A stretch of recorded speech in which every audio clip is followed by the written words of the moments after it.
주님께서 여러분과 함께 마르코가 전한 거룩한 복음입니다. 그때 예수님께서 수석 사제들과 율법 학자들과 원로들에게 비유를 들어 말씀하기 시작하셨다. 어떤 사람이 포도밭을 일구어 울타리를 둘러치고 포도학을 파고 탑을 세웠다. 그리고 소작인들에게 내주고 멀리 떠났다. 포도철이 되자 그는 소작인들에게 종 하나를 보내어 소작인들에게서 포도밭 소출의 얼마를 받아오라고 하였다. 그런데 소작인들은 그를 붙잡아 매질하고서는 빈손으로 돌려보냈다. 주인이 그들에게 다시 다른 종들을 보냈지만 그들은 그 종의 머리를 쳐서 상처를 입히고 모욕하였다. 그리고 주인이 또 다른 종을 보냈더니 그 종을 죽여버렸다. 그 뒤에 또 많은 종을 보냈지만 더러는 매질하고 더러는 죽여버렸다. 이제 주인에게는 오직 하나 사랑하는 아들만 남았다. 그는 마지막으로 내 아들이야 존중해 주겠지 하며 그들에게 아들을 보냈다. 그러나 소작인들은 저자가 상속자다. 자, 저자를 죽여버리자. 그러면 이 상속재산이 우리 차지가 될 것이다. 하고 저희끼리 말하면서 그를 붙잡아 죽이고는 포도밭 밖으로 던져버렸다. 그러니 포도밭 주인은 어떻게 하겠느냐? 그는 돌아와 그 소작인들을 없애버리고 포도밭을 다른 이들에게 줄 것이다. 너희는 이 성경 말씀을 읽어본 적이 없느냐? 집 뒤는 이들이 내버린 돌, 그 돌이 모퉁이의 머릿돌이 되었네. 이는 주님께서 이루신 일, 우리 눈에 놀랍기만 하네. 그들은 예수님께서 자기들을 두고 이 비유를 말씀하신 것을 알아차리고 그분을 붙잡으려고 하였으나 군중이 두려워 그분을 그대로 두고 떠나갔다. 주님의 말씀입니다.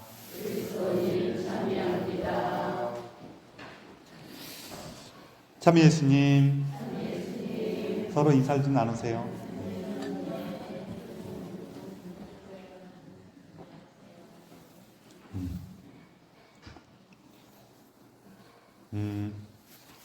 전에 어떤 분이 이렇게 아기를 안고 있는데 이제 여기 누가 오더니 이렇게 아기가 이렇게 있는 걸 보면서 가까이 가서 아이고 이렇게 하면서 아기를 들여다본 거예요. 보통 그러면서 아기를 이렇게 보면은 아이고 예쁘네 이렇게 하잖아, 그렇죠? 근데 얘가 정말 빈말로라도 예쁘다고 할 수 없을 만큼 못생겼었대요. 애들이 클 때 그럴 수가 있거든요. 그랬더니 어떤 분이 오시면서 지나가시는 분이 이렇게 보면서 아이고 하다가 애가 너무 안 예쁘니까 예쁘네 라는 말을 못 하시고 아이고 애기네 그러시더래요.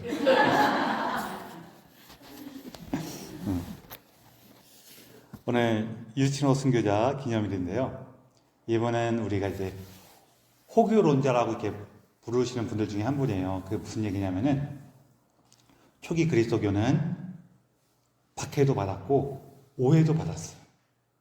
특히 오해 중에서 대표적인 게 뭐가 있냐면은 그리스도인들은 자기들끼리 모여서 몰래 이렇게 숨어갖고 사람을 잡아먹는다 이런 얘기를 했어요.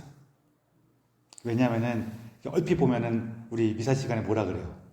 너희는 모두 이것을 받아 먹어라. 이는 내 살이다. 막 그러잖아요. 그러니까 저 사람들은 사람을 잡아먹나 봐. 이런 식으로 오해도 받고 그랬어요. 뿐만 아니라 옛날에 이제 십자가에 못 박혀 죽은 사람은 저주받은 사람이야. 저주받고 그 사람들 사이에 신의를 깨트린 사람이야. 그렇게 이해를 했기 때문에 예수님에 대해서도 이렇게 안 좋게 생각하는 게 많이 있었어요. 또 하나는 또 우리들 또 비슷한 생각이 지금도 있는데 당시 사람들은 그 사람이 정말로 의로운 사람이었다면은 신들이 구해주지 않았겠냐 라고 생각을 했단 말이에요. 근데 십자가에 죽었대. 그럼 제가 훌륭해 보이긴 했지만 의로운 사람은 아니었을 거야 막 이런 식으로도 얘기도 하고 그러는 거예요. 그런 것들에 대해서 우리 교회의 진짜 가르침이 뭔지, 예수님의 뜻이 뭔지 이거를 호소하고 설득하는 역할을 하신 분들을 이런 분들로 해요. 근데 여기는 또 뭐가 포함되냐면은 우리가 여러분 생각하는 것처럼 이상한 거 하는 사람들이 아니고 우리가 정말로 추구하는 바는 그리고 우리가 이루고자 하는 것은 이렇게 하느님 나라와 서로 사랑하는 것입니다. 이런 것들 얘기하고 또 이것이 그 나라의 질서와 기틀을 깨뜨리지 않습니다. 이런 걸 이렇게 설득하는 역할을 하셨단 말이에요. 요 비슷한 얘기는 우리나라 천주교회에서 얘기가 있죠. 우리나라 천주교회 초기 신자들 중에서도 그 왕이나 재상들한테 이렇게 글을 써서 우리가 거기 우리나라 천주교 들어왔을 때 가장 비판했던 게 뭐예요? 제사 안 지낸다. 그러니까 쟤네들은 임금도 없고 아버지도 없는 인간 말종이다. 이거였단 말이에요. 그래서 우리가 그때 변호하면서 했던 얘기가 뭐예요? 우리가 충성심도 없고 효성도 없는 것이 아니라 임금님께도 충성하고 부모님께도 효를 다하지만 하느님이 계셔서 하느님께 더 많이 큰 공경을 드리는 겁니다. 흠성을 드리는 겁니다. 이런 얘기를 했단 말이에요. 그렇죠? 그래서 그 하느님께서 주신 뜻에 따라서 그 안에서 임금님께 충성도 하고 부모님께 효도하는 거지 이것을 넘어서서 하는 건 아니라고 막 그런 식으로 이제 우리도 많이 변호를 했어요. 그랑 좀 비슷한 거예요. 그러면서 여기에서 우리가 한 가지 기억했으면 하는 게 어떤 거냐면은 이분들이 그렇게 우리 또한 지금까지의 어떤 질서와 가치를 무시하는 것이 아니라 그거보다 더 중요하고 그 모든 것을 이루고자 하는 핵심적인 우리가 서로 사람들끼리 아끼고 사랑하기 위해서는 하느님 안에 있을 때 그것이 됩니다라는 걸 이렇게 설득하고자 한 부분이 있는 것과 동시에 다른 쪽으로는 뭐가 있냐면은 내가 가지고 있는 믿음과 하느님께 대한 그 사랑을 이 사람들이 이해하는 방식으로 어떻게 표현해 줄 수가 있을까를 고민했다는 거예요. 말이 이렇게 하면 좀 어려운데 우리나라 같은 경우에는 전통적으로 효를 중시했잖아요. 효를 중시하다 보니까 이게 좀 우리 시대를 좀 이렇게 우리나라 시대를 얽힌 부분이 있어갖고 이제 함부로 얘기하기 좀 어려워요. 왜냐면은 이걸 잘못 얘기하면 사람들이 이런 거구나라고 생각하실까봐 조금 비유로 말씀드리는 거예요. 우리는 처음에는 천주교 들어왔을 때는 제사를 지내지 말라 그랬어요. 근데 지금은 지내지 말라 그래요? 지내도 된다 그래요? 왜 바뀌었어요? 이게 왜 바뀌었냐면은 이런 부분도 있어요. 우리나라에서 우리 제사라 그럴 때 보면은 몇 가지 종류의 제사가 있어. 한 가지 제사는 어떤 게 있냐면은 지금 우리가 거의 안 하는데 지금 좀 약간 기념식 같은 걸로 하는데 저 왕실에서 종묘에서 제사 지내는 게 있었어요. 어떤 건지 아시죠? 그거를 보면서 누가 저거 참 미신 같아 이런 사람이 있어요? 아니요, 그거는 되게 장중하고 이렇게 격식도 있고 막 그래요. 또 가정에서 부모님과 조상들께 드리는 제사가 있어요. 그렇죠? 그것도 크게 이상하진 않아요. 이상해요? 이제 거기 모여갖고 계속 그렇게 시집살이 시키면서 제사만 지내고 와갖고 친척도 와갖고 고맙다는 얘기도 안 하고 가고 그러면 그건 좀 이상해. 그렇죠? 그렇지만 그 안에서 우리 조상들을 기억하고 부모님들을 기억하면서 우리가 같은 형제들이구나 하는 걸 기억하면서 서로 돌봐주는 건 좋은 일이란 말이에요. 자, 그런데 제사가 한 가지 또 있어. 이것도 우리가 요즘엔 잘 안 하는 거라서 우리가 잘 기억을 못 하는데 옛날에는 동네에 뭐죠 안 좋은 일이 있거나 혹은 동네에서 뭔가 중요한 일이 있으면은 이렇게 무당 불러다가 제사를 드렸어요. 그렇죠? 굿하잖아요, 굿. 그것도 제사의 제사 아니에요. 그것도 제사잖아요. 그렇죠? 근데 이게 전해질 때에는 교황청으로 전해질 때에는 다 똑같이 제사라고 전해져. 그러면은 처음에 그 왕실이나 뭐 가정에서 드리는 이런 제사를 본 사람이 가서 제사를 얘기할 때에는 아, 그거 괜찮은 겁니다. 해도 되는 겁니다. 라고 얘기를 할 거고. 그쵸? 동네에서 무당투 타는 걸 본 사람은 가서, 아, 그거 재상이 이상한 겁니다. 하지 말아야 됩니다. 할 거 아니에요. 그쵸? 그러겠어요? 안 그러겠어요? 그쵸? 그러니까 이런 거 헷갈리는 거예요. 나중에, 이제, 소식이 더 잘 전해지고 난 다음에는, 아, 그게 다른 거였구나라고 이해하게 되고 난 다음에는, 우리가 가정에서 드린 제사가 단순히, 이 표현이 좀 그렇지만, 조상 귀신들을 불러갖고 뭐 하는 게 아니라, 부모님을 기억하고, 부모님의 사랑 안에서 우리가 서로 함께 살아가고, 사랑하는 것을 기억하는 것이구나라는 걸 이해하면서, 여기다가 단순히 그래 부모님 효성을 기억하는 거니까 하세요 이 정도가 아니라 하느님께서 원하시는 것도 부모님께 효성을 다하는 겁니다. 부모님께서 돌아가셨다면은 돌아가신 부모님을 위해서 기도하는 것이 하느님께서 기뻐하신 일이에요? 안 기뻐하신 일이에요? 기뻐하신 일이에요.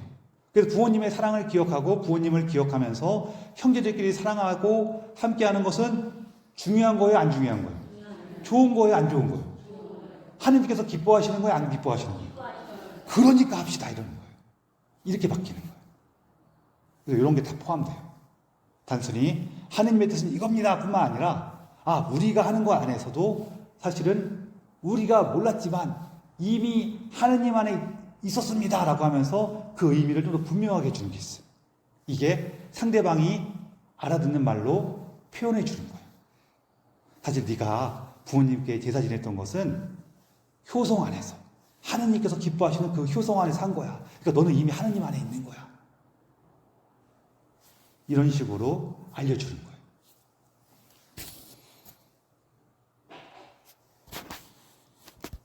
그래서 이런 역할을 하신 분들이 교회 안에서 많이 계세요. 오늘 우리가 기억하는 이 유스티노 성인도 그러신 분이었고, 이분이 이제 당시 로마 황제와 사람들에게 당시 사람들의 생각의 바탕이었던 철학을 기반으로 해갖고 예수님의 가르침과 하느님의 사랑을 전하고자 애를 쓰셨어요. 우리가 기억하는 겁니다.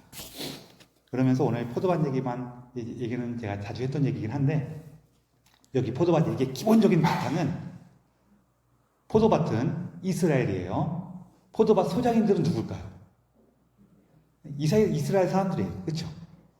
그리고 하느님께서 그 소출의 얼마를 받아오라고 사람들을 보냈는데, 이 소출의 얼마가 뭘까요? 하느님께 드려야 될 믿음과 정의와 사랑과 평화 이런 걸 얘기하는 거예요.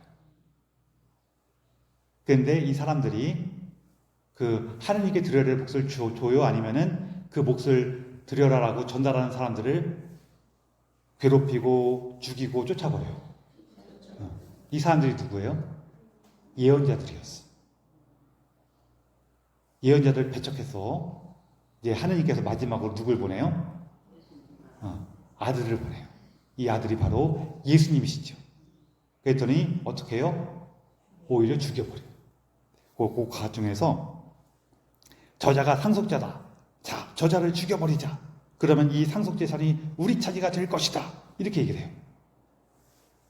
이게 바탕이 뭐냐면은 이스라엘 시대에는 어떤 땅이나 재산이 상속자가 없이 이제 주인이 죽어요. 그러면은 그 재산 누구 걸까요?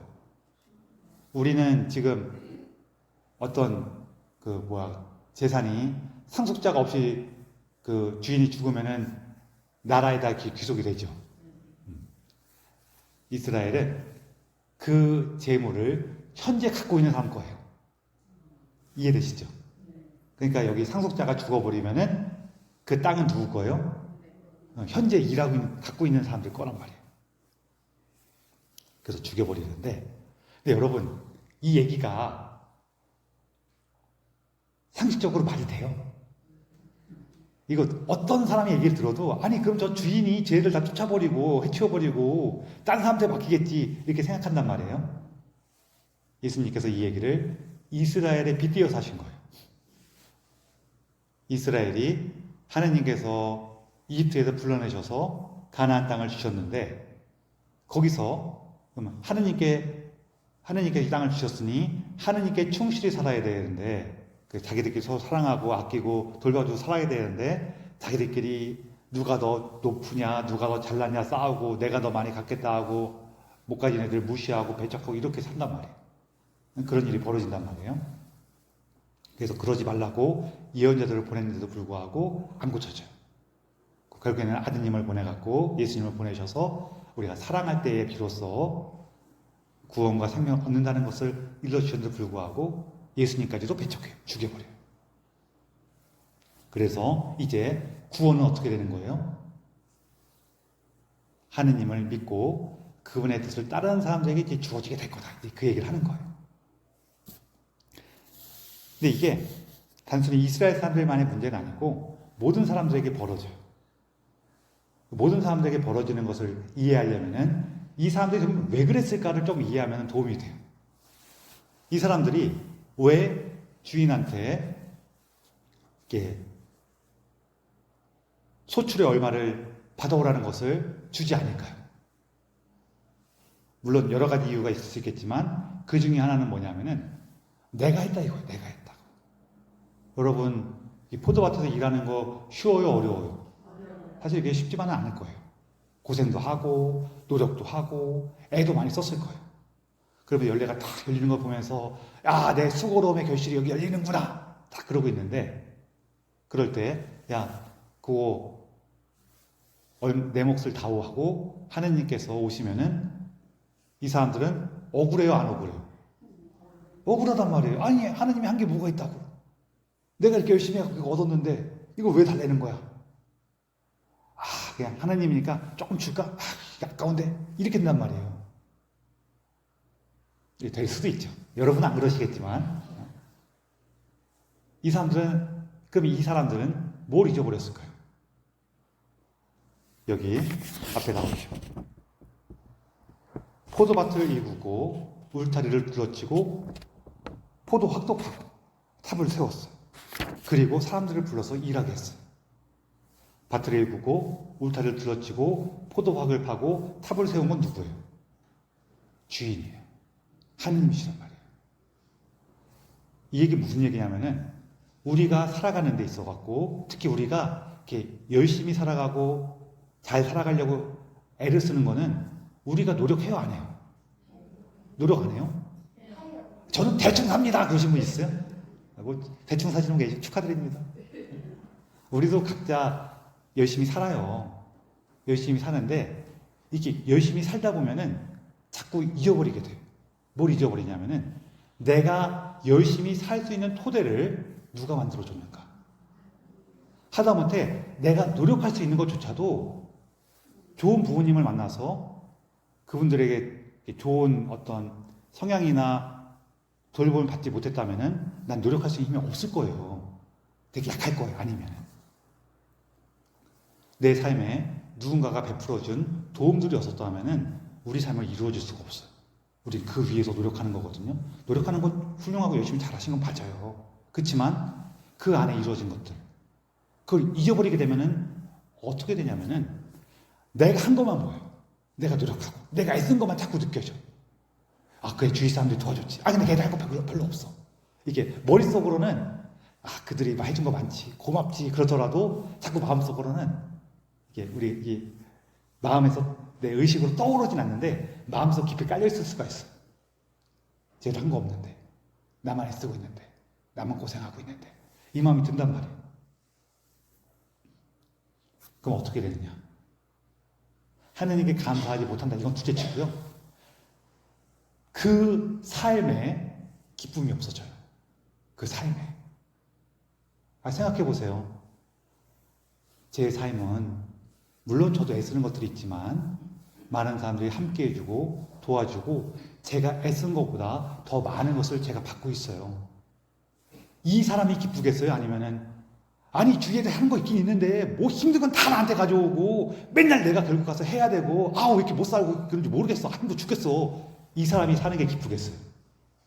첫 번째 사람이 기쁘겠어요? 두 번째 사람이 기쁘겠어요? 응, 당연히 첫 번째 사람 기뻐요. 두 번째 사람 되게 힘들어요. 이게 생각 안에서 이루어지는 게 아니라 자기 마음 안에서 삶 안에서 이루어져요. 그러다 보니까 이거는 뭐 하나님께서 벌 받고 자시고의 문제가 아니라 그냥 그 삶이 메말라가요. 그러다 보니 우리가 얘기하는 거예요. 아, 하느님, 제가 받은 것들을 기억하도록 도와주십시오. 제가 애쓴 것에 하느님께서 그것을 기억해 주시고 그것을 당신의 생명으로, 당신의 구원으로 채워주신다는 것을 제가 기억하도록 도와주십시오. 자꾸 청하는 거예요. 그래서 감사하는 것이 우리 태도 안에 들어갈 때, 이게 행동이나 말하는 건 조금 이렇게 거칠어질 수 있어요. 그 언제나. 그렇지만 우리 태도 안에 들어갈 때 그 태도가 우리 삶에 기쁨을 줘요. 그러면서 제가 이 감사 얘기할 때마다 마지막으로 덧붙이는 게 항상 있는데, 이처럼 우리가 감사하고 하느님 앞에서 기뻐하니까 우리는 욕심을 부리면 될까요? 안 될까요? 아, 된다고 했잖아요. 맨날 몇 번 얘기해요. 욕심 부려도 돼요. 욕심 부려도 되는데 이렇게 부리라는 거예요. 어떤 거냐면은, 아니 나는 이렇게 애를 쓰고 열심히 살고 있는데 쟤들 하는 거 하나도 없고 오히려 저런 분들이 많이 받아. 아우 내가 받을 거 못 받아서 난 너무 억울해. 그러니까 이걸 내가 얻어야겠어. 이렇게 욕심 부리지 마시고, 마시고, 아, 나도 노력했고 애쓴 것도 많어. 근데 받은 것도 많아. 아, 근데 사람 마음이 그래서 그런지 조금 더 갖고 싶어. 조금 더 좋은 게 있었으면 좋겠어. 아유 주님, 제가 이렇게 자꾸 욕심이 나니까 좀 도와주십시오. 이렇게 욕심 부리라고요. 첫 번째하고 두 번째 가장 큰 차이가 뭐냐면은, 첫 번째는 내가 마땅히 받아야 되는 것을 못 받은 것처럼 느끼는 억울함이에요. 두 번째는 뭐 그런 마음이 좀 생길 수도 있어요. 살다 보면은. 그렇지만 그거를 너무 내 삶의 중심에 두고 끌려다니지 말란 얘기예요. 그리고 그렇게 되지 않도록 주님께 청하시고, 두 번째는 욕심을 부리지만 이것이 내가 억울한 것이 아니라 지금도 괜찮은데 더 잘하고 싶고 더 좋은 것을 이루고 싶고 더 뭐 좋은 것들을 찾고 싶다는 그 마음이 있구나. 그렇게 좀 기억하시라는 거예요. 이런 것들이 우리가 이루어질 때 하느님 안에서 이 생명을 누릴 수가 있어요. 그래서 여러분, 우리가 주님 안에서 생명을 누릴 수 있기를, 주님께서 우리에게 베풀어 주시는 그 은총과 우리 삶을 이끌어 주시는 그 도움을 기억하면서 주님께 감사할 수 있기를, 그리고 그 안에서 나 또한 또 새로움에 도전하고 열심히 나아갈 수 있기를 청하면서 이 미사를 봉헌합시다.